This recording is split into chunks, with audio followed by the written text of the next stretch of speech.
So we are in Visual Studio Code, and what we are going to be doing is we are setting up. So the first thing is on your home computer, you need to make sure that you set up Visual Studio Code and VS Code.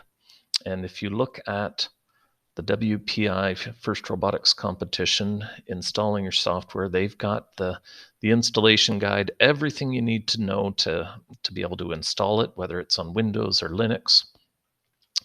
So you get everything set up, and when you install it, you'll also need to install GitHub, and github.com. So this is where you create an account and get configured. And you'll need to talk to myself, Mr. McTavish, the programming mentor, to make sure that you know what our website is, because this is where our repository. So at the beginning of the season, we will configure the repository for this year's code. And basically, the code is set up so you can see this is our code for Deep Space 2019. And if you look at our repositories, we have repositories for our different years and for specialized projects that we're working on. So we're going to start with the Deep Space 2019, and I'm just going to demonstrate today with how we would set up. So on the left of VS Code, you can see there's source control. So this source control, the first time you go into VS Code, you'll see that it's not set up. So that's where you install GitHub and look through the tips and tricks and things, because these things are all really important. So once you are in the repository and you are logged into GitHub, that's a really important piece on this. So you'll see it requires you to log in, and you'll need to do that. You will then click clone repository. So this is done just at the beginning. So if we're going to clone from GitHub, because I'm logged in, I can just select it. If you're not logged in, what you can do is you can get the link and you can just paste the link in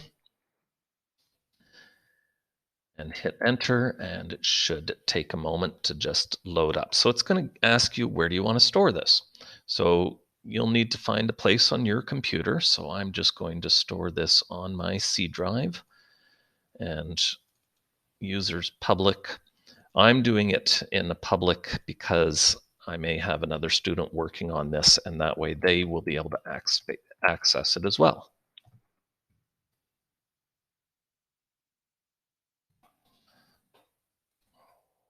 So this is where I'm going to store it, and you'll obviously store it on your local computer somewhere that works for you.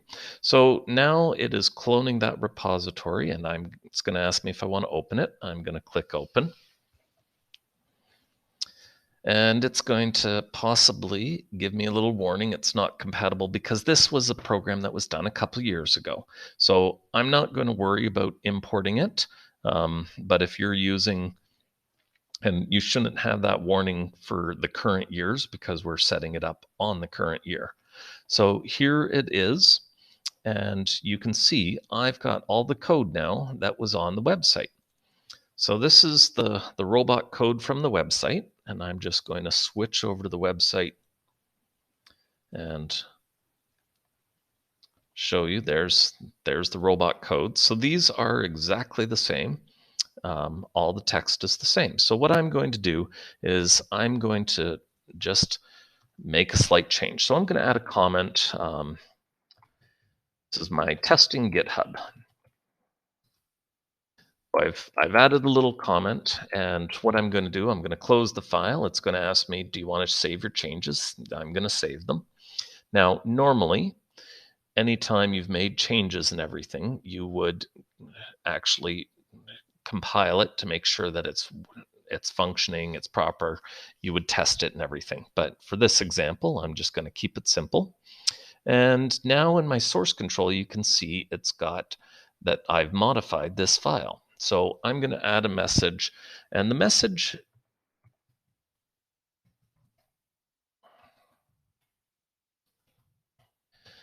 Message is going to be something that explains what you did. So let's say you modified the autonomous routine. So you would put that in there so that somebody else that is working on the code, they can see, oh, these are the changes that you did, and they can decide whether that works for them or not. So I've made my changes. I'm going to commit my changes. Would you like to stage them? Yes, I am.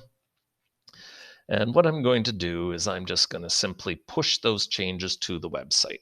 So I click that little button and click push. And now if I go to the website and refresh, I should see that change. There it is. So this way, lots of different programmers can work on the same project, and we can get the information as it's updated.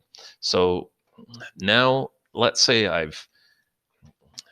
I'm just going to close this folder, and on the website, let's say somebody else makes a change. So because I'm logged in, I can actually go in and make a change. Tested GitHub. I'm just going to add the date.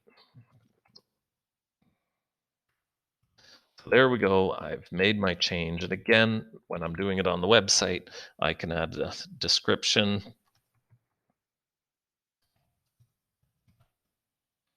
and I can commit that change. So the beauty of this is that I can go onto the website with the master password, and I can see all the different comments and commits, and explanations of what happened and stuff. And so it really makes it easy to see. And if people have put in the same code, I can actually view it side by side to figure out, okay, which code am I going to incorporate, so that we can get it set up properly. So it's a really powerful tool. So now that I've made that change, I'm going to open up my deep space program. Let's say it's another day. I've opened it up. First thing I'm going to do when I start is go into my source control and just simply pull down. So just click that, click pull, and it's going to pull down any changes. So now in my files, when I go into the robot file, those changes that somebody else had done are there. So it's a quick, easy way for me to be able to identify. Um, I can have one person working on one thing, another person working on another thing, and we can combine the code so that it's easy to work on. So that is GitHub in a nutshell. Really, really useful. And it's really important that we're very methodical and think about what we're doing, and use comments to explain why we're doing certain things so that if we have multiple programmers, we can see each other's changes right off the bat and we can understand why the changes were made. Looking forward to coding with you.